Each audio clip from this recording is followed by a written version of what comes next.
Aleluia. Saúde a todos com a paz do Senhor. Irmãos, essa noite é o aniversário de 112 anos da Assembleia de Deus e é culto da Escola Bíblica Dominical. E isso é muito propício porque a Igreja Assembleia de Deus nasceu de uma escola bíblica. A Assembleia de Deus nasceu em meio a uma escola bíblica. E sem escola bíblica não haveria Assembleia de Deus. Fernanda, lá naquele slide 10. Queria chamar aqui os missionários, o Daniel Berg e o Gunnar Virgren. Aleluia. Aleluia.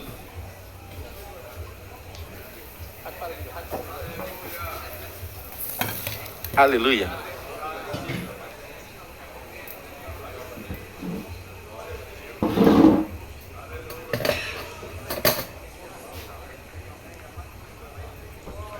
Aleluia. Tem um texto que se encontra em Levítico, capítulo de número 6, versículo de número 13, que diz: e o fogo arderá constantemente sobre o altar e não se apagará. Mas em meados de 1900, o fogo estava quase se apagando. Ele estava fraquinho, ele estava morrendo, ele estava tímido. Mas o nosso Deus, ele não apaga o pavio que fumega. E ele incendiou o coração de um homem chamado Charles Fox Parham. E Charles Fox Parham montou uma escola bíblica. E essa escola bíblica foi tão maravilhosa que a irmã Osman foi batizada com o Espírito Santo na escola bíblica. A partir do batismo dela, um jovem negro chamado William Seymour desejou estudar nessa escola bíblica. Em 1905, ele se tornou aluno da escola bíblica do Parham. E ele foi incendiado pelo fogo do Espírito Santo. Iniciou um movimento nos Estados Unidos chamado Movimento da Rua Azusa. E lá o Espírito Santo se manifestava. Haviam curas, haviam milagres, havia poder, havia batismo, haviam operações. Isso fez com que um jovem pastor metodista, chamado William Durham, sentisse a necessidade de ser impactado por esse poder.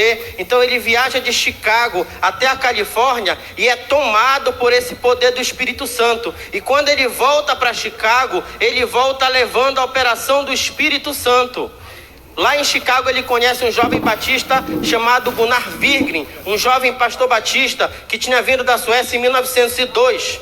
E esse pastor batista em 1909 é batizado com o Espírito Santo. Logo depois ele conhece outro jovem batista chamado Daniel Berg. E os dois juntos são vocacionados pelo Espírito Santo para vir a Belém do Pará trazer o fogo do Pentecostes. Pode passar, Fernanda. E assim eles atravessam o oceano, desde Nova York, saindo de lá dia 5 de novembro de 1910 e aportando em Belém no dia 19 de novembro de 1910. Pode passar, Fernanda.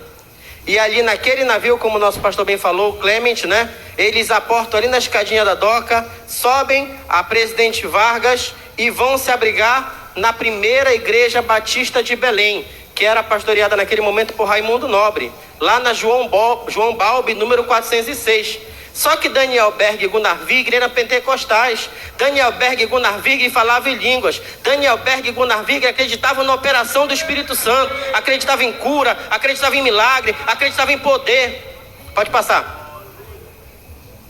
E no dia 2 de junho de 1911, Deus opera na vida de uma irmã da igreja, chamada Celina de Albuquerque. Celina de Albuquerque é curada de uma doença na boca, e ela é batizada com o Espírito Santo de Deus. E isso incendeia a igreja batista da João Balbi.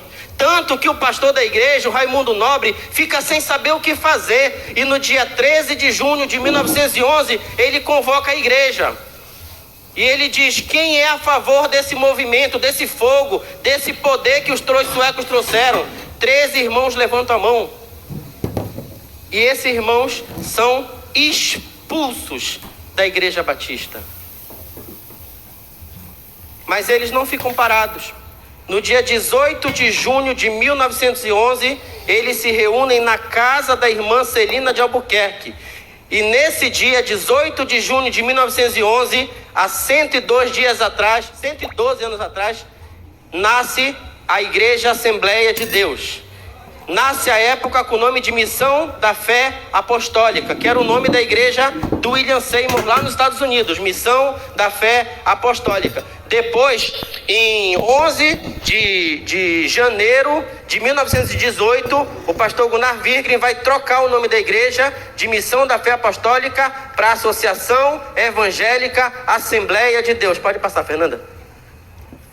E aí começa o trabalho da Assembleia de Deus no Pará. Ainda em 1911, o Daniel Berg evangeliza Soure, no Marajó, e a Ilha do Mosqueiro. Depois ele evangeliza Bragança. Depois Xarapucu e Catipuru. Depois ele roda toda a estrada de ferro Belém-Bragança. Depois Timboteua, Peixe-Boi, Bragança, Ilha da Caviana. Aleluia, não estou vendo ali, né? Afuá, no Marajó, São Luís do Pará, Açaizal. E vários outros lugares são impactados pelo poder do Espírito Santo de Deus. Pode passar, Fernanda. E aí Deus ele permitiu que eles pudessem ter um templo. Ele permitiu que eles pudessem montar uma congregação. Essa congregação ela vai ser inaugurada em 8 de novembro de 1914, ainda como Missão Fé Apostólica. Essa igrejinha que a gente representou aqui no fundo do púlpito. Essa congregação foi o primeiro templo da Assembleia de Deus. Ele ficava lá na Travessa 9 de Janeiro, antigo número 75. Aqui nós temos uma imagem de dentro e nós temos aqui os pioneiros suecos e brasileiros que ajudaram Daniel Berg nessa grande obra. Pode passar, Fernanda. Esse é Levis Petrus. Ele é aquele que enviava os suecos para o Brasil. Por causa do trabalho desse homem, Daniel Berg e Gunnar Virgren puderam iniciar esse tão grande trabalho das Assembleias de Deus no estado do Pará. Esse barbudinho aqui, né? Ele foi uma bênção para as Assembleias de Deus. Ele escreveu os hinos 167, 169, 377 da nossa harpa cristã. Ele participou ativamente da implantação da nossa igreja. Pode passar, Fernanda. E aqui começa a Assembleia de Deus. Ali os pastores brasileiros, acima os pastores suecos e abaixo aqui os pastores americanos que iniciaram essa tão grande obra. Aqui também foi iniciado o Jornal Mensageiro da Paz, o Jornal Som Alegre, o Inário das Assembleias de Deus, na nossa harpa cristã. Pode passar. E em 1917 chega a irmã Frida Virgren, um dos maiores nomes também da Assembleia de Deus. Poetisa, cantora, compositora, musicista, diretora do Jornal da Assembleia de Deus, uma mulher muito à frente do seu tempo, uma mulher guerreira, batalhadora, segurou essa igreja nos momentos em que o marido dela esteve doente. Gunnar Virgren pegou malária, Gunnar Virgren teve várias doenças tropicais, ele era um homem de saúde debilitada, mas todas as vezes que Gunnar Virgren ficava de cama por 1, 2, 3, 4 semanas, a Frida estava lá para segurar, para manter, para preservar, para não deixar a obra parar. Aleluia. Ela escreveu vários hinos da nossa harpa cristã, inclusive o hino Flor Gloriosa, que nós cantamos até hoje. Pode passar. E aí em 1920 Daniel Berg vai à Suécia e traz essa jovem, né, a Sara Berg, que vai ajudar ele também na implantação dessa importante igreja aqui no estado do Pará. Ela tinha um ministério muito bom com crianças, ela gostava de trabalhar com idosos e ela ajudava muito na parte de aconselhamento pastoral. Pode passar, Fernanda. E aqui em 1926, não cabendo mais os irmãos no templo da 9 de janeiro, é cedido o terreno na Avenida São Jerônimo, número 224. E ali começa o segundo templo da Assembleia de Deus. E esse segundo templo é bem maior para poder comportar os irmãos. No mandato do pastor Firmino Gouveia, esse segundo templo é expandido para o atual templo central da Avenida 14 de Março, antigo São Jerônimo. Pode passar. E aí ninguém segura mais o evangelho. A partir disso o evangelho se espalha por todo o Brasil.